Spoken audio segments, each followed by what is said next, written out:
بسم اللہ الرحمن الرحیم۔ السلام علیکم دوستوں، میرا نالج ٹیوب چینل پر آنے کا شکریہ۔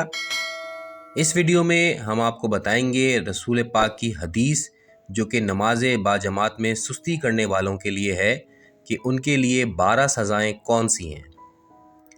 حضور اکرم صلی اللہ علیہ وآلہ وسلم نے فرمایا، جو شخص نماز باجماعت میں سستی کرے اللہ اسے 12 قسم کی سزائیں دے گا۔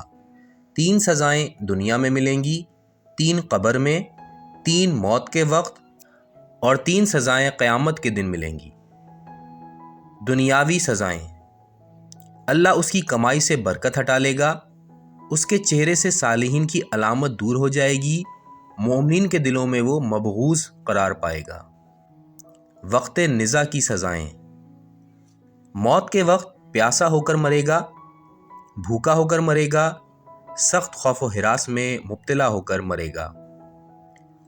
قبر کی سزائیں: منکر و نکیر اس پر سختی کریں گے، اس کی قبر میں ہمیشہ تاریکی رہے گی، لحد تنگ ہوگی۔